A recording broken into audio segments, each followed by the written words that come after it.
Buenas tardes. Para el día de hoy tenemos una nueva clase. Espero que pongas mucha atención. Para el día de hoy tenemos el gobierno y las sociedades precolombinas, ¿no? ¿Verdad?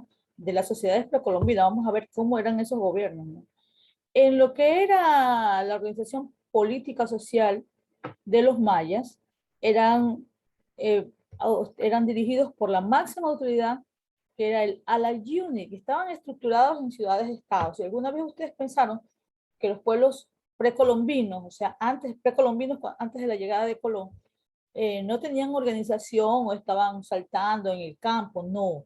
Ellos eran pueblos urbanizados, organizados en ciudades-estado. Los mayas eran de por sí uno de los pueblos más avanzados tecnológicamente y que estaban urbanizados, que tenían ciudades, que tenían una estructura social, tenían sus propios hábitos y costumbres, entre otras cosas. Las ciudades-estado formaron el núcleo político, social, religioso de esta civilización teocrática. Quiere decir, cuando decimos teocrática, que ellos creían en Dios y que todas las decisiones los daba el Alayuni, que lo heredaba de forma vitalicia, o sea, de padre a hijo, y que ¿qué se puede decir?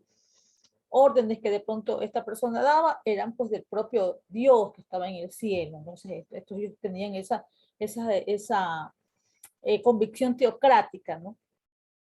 ¿Cómo era su pirámide social? Vamos a ver cómo era la pirámide social de los mayas. Estaba estructurada por el Alayuni, como ya dijimos, que era conocido como el hombre verdadero. El Kan Ochan, ¿no? Que eran los más altos del sol, eran los sacerdotes. El Kat, ¿no? Que eran los Amen de Hok, los que tienen padres y madres de nobleza. El Prolón, los mercaderes o profesionales. Y por último, el Silpalba, que eran los hombres pequeños, ¿no? Que eran los hombres del pueblo. Entonces, así estaba estructurada la pirámide social maya. ¿Quién estaba arriba? Como ya dijimos, el Alayuni. Antes de pasar a la estructura social de los otros pueblos, ¿no? Del Inca o del Azteca, vamos a ver otros datos sobre los mayas. Por ejemplo, existieron más de 40 lenguas mayas, para que ustedes tengan una idea de cómo fue de grande este pueblo. El Popol Vuh es la principal obra de literatura maya y narra la creación del ser humano. Muchos dicen que en este Popol Vuh está inclusive el diluvio universal está citado en este Popol Vuh. Los hombres vestían un calzón y las mujeres una especie de falda. Los matrimonios eran arreglados con fines principalmente económicos y la religión era politeísta e identificaban a los dioses con fenómenos naturales.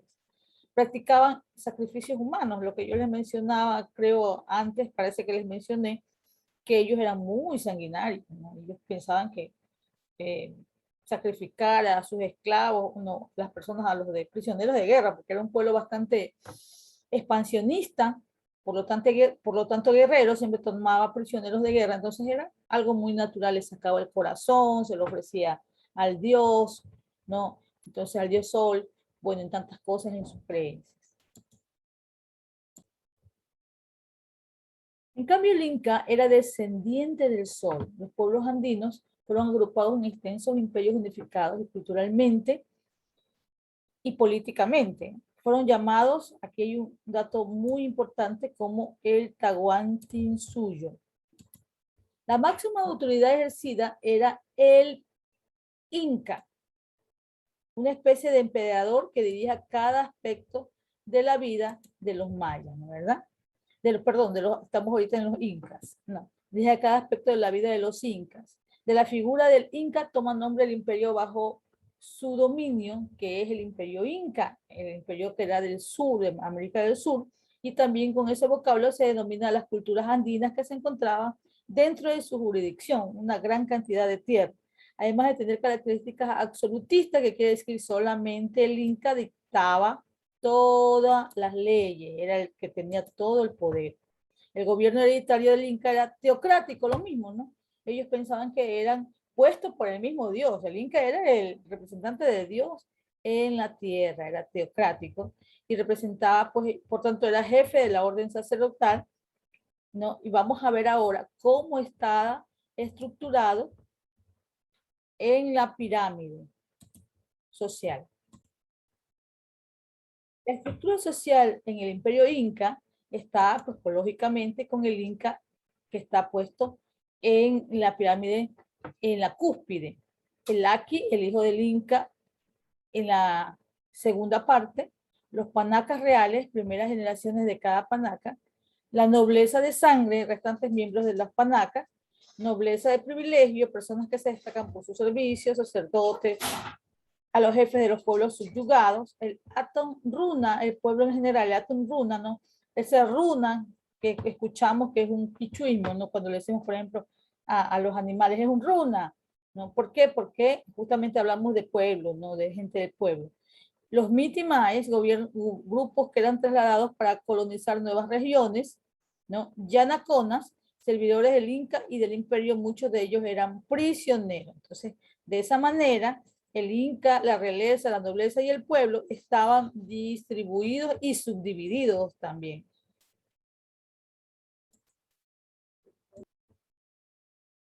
Algo sobre los incas también, ¿no? La lengua quechua fue la más extendida en el imperio, o sea, hablaban otras lenguas, pero la quechua fue la más extendida como la lengua original de ellos. Tenían una religión politeísta, o sea, creían en muchos dioses, y Viracocha era el dios de las cosas de arriba, mientras que Pachamama era la madre tierra. Los hombres del pueblo debían ser monógamos y los nobles podían ser polígamos. Antes de legalizar el matrimonio, las parejas convivían para ver si se llevaban bien. Tenemos por último la Confederación Azteca, ¿no? El núcleo de la sociedad azteca es la familia patriarcal monogámica, aunque estaba permitida la poligamia. O sea, monogámica quiere decir que tenían una sola esposa, pero también estaba permitida que tuvieran varios. A cada familia se le asignaba una parte de las tierras comunales para su cultivo, y usufructo. Varias familias dentro de un mismo territorio componían un calpulli, ¿no? Que era como una aldea, ¿no? O sea, un calpulli, una familia más que todo, una familia. Entonces, estos calpulli formaban, era la unidad social y la base de esta sociedad azteca, de la cual se organizaba el trabajo en el campo, la recaudación de impuestos y la religión, la educación y los servicios. Varios calpullis conformaban un barrio que generalmente se dedicaban a alguna actividad productiva, en especial agricultura, artesanía u otros oficios. Ustedes pueden ver aquí, los aztecas tenían una también muy buena urbanización, ¿no? Ellos más o menos estaban o estuvieron ubicados en lo que actualmente es México, ¿no? Y parte de Centroamérica. Entonces ellos ahí tenían grandes terrazas astronómicas para ver pues el sol y para poder hacer sus rituales, ¿no? Tenían muy urbanizadas sus calles, ¿no? Y tenían ciudades que eran verdaderamente admirables, ¿no?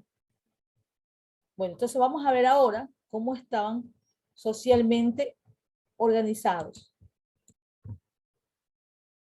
La estructura social estaba encabezada por el rey Tlatoani, ¿no? Que estaba en la cúspide. Luego venían los señores. El rey presidía un consejo supremo donde participaban las máximas autoridades y delegaciones de los calpulli. Ya vimos que los calpulli eran como las grandes familias en realidad, perdón, que conformaban un barrio y estos conformaban el núcleo de la sociedad azteca. La nobleza estaba conformada por los jefes administrativos, sacerdotes. Dentro de esta clase estaban los señores que gozaban de gran prestigio, sacerdotes, jueces y funcionarios. Los pachitecas eran la clase encargada de procurar el intercambio comercial en el imperio. Los comerciantes, señores, sacerdotes, comerciantes. Ya luego dice campesinos y artesanos. La mayoría del pueblo estaba formada por campesinos y artesanos agrupados en 20 calpullis.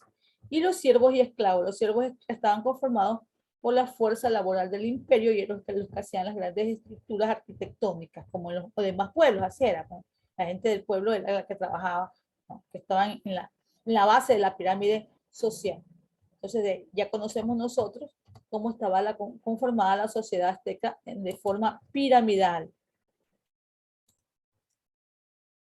Unos datos sobre la sociedad azteca, ¿no? La lengua náhuatl fue la más hablada, la religión era politeísta, practicaban sacrificios humanos, también como los mayas. Cada clase social tenía su propia vestimenta y accesorios, solo la nobleza podía usar algodón, y tenían un juego de pelota llamado tlacti. O sea, ellos van a inventar el juego de pelota. Eso es todo. Muchas gracias.